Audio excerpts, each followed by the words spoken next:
This clip is brought to you by SaveWithConrad.com.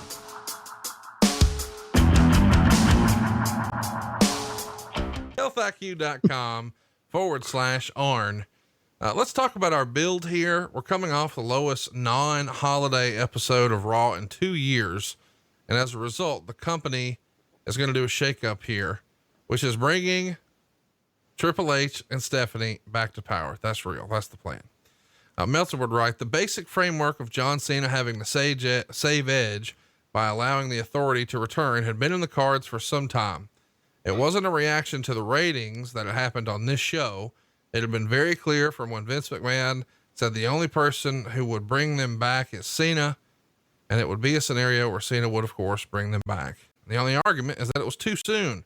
After pushing the Survivor Series around a company-changing stipulation, the issue is now we're only reneging on that stipulation 5 weeks later. It is too early in theory. Perhaps it will hurt in selling future stipulation matches, but it's a different era. So the fact that it hurt the company's past doesn't mean it will now. It's a totally different wrestling economy, but it was going to happen.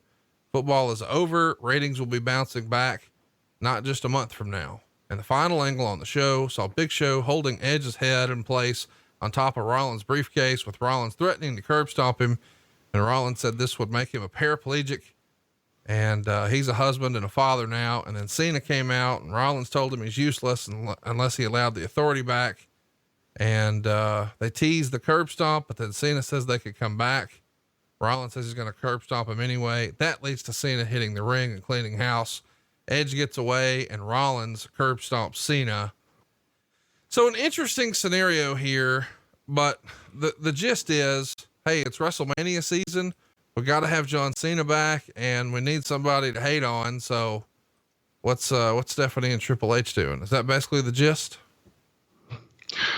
Well, you describing that whole scenario by using the word interesting is interesting to me.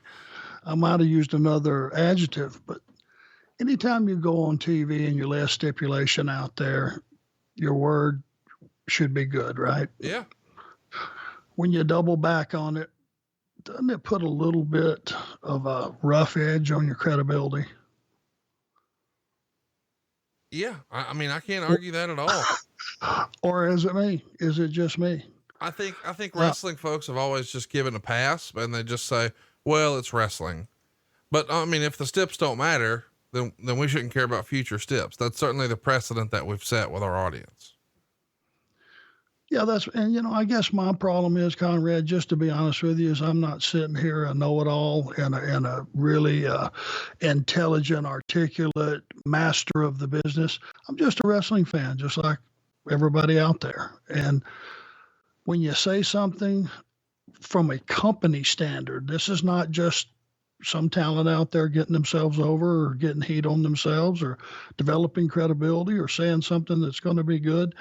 When you say it as a company, you should probably stand behind it and probably make your word good. Because I'll just skip ahead to right now.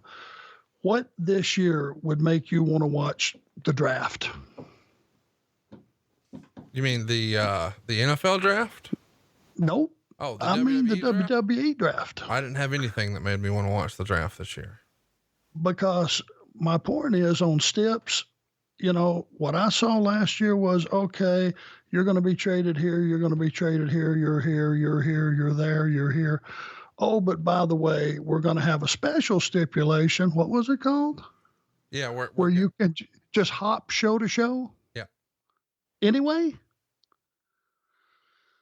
So I guess my point is, you build up to this big draft. All this talent go to SmackDown. It's the only place you can see them. All these go to Raw. That's the only place you can see them. And if you're stuck to that, you would help develop your brands. You would see what your loyalty is. You would see which one they prefer. But with, Roman Reigns hopping back and forth, yeah, he's a big star. And yeah, they want to see him on both shows, but why have a draft? Right. So doubling back to the steps and all this stuff, it just, it was just part of a hot shotting campaign. And I know the company was trying to jog business and all those things, but I don't know. I just believe your word should be good on some stuff. it's, you know, the word I used was interesting, but we're back to John Cena as the top guy and the savior of the company. And we're back to Stephanie and Triple H as the top heel act. Do you think we have, we've sort of milked both of those cows dry at this point? They were great in that capacity. They really were. And they got a lot of heat, and there's no bigger heel on earth than Stephanie McMahon. She's great in that role. Hunter was good in that role. Yes. But it had been stretched out, and it was, you know, go to that well so many times. The new was off of it, you know, the bloom was off of the rose, and it just, you know, it was just going back to the same hold a couple of too many times, you know, especially because when they are in that power position, there's nothing you can really do to them that makes sense anyway. Right.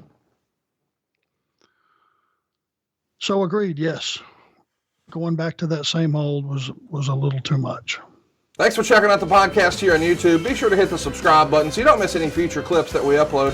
We hope we made you laugh, and we hope we can save you some money right now at SaveWithConrad.com.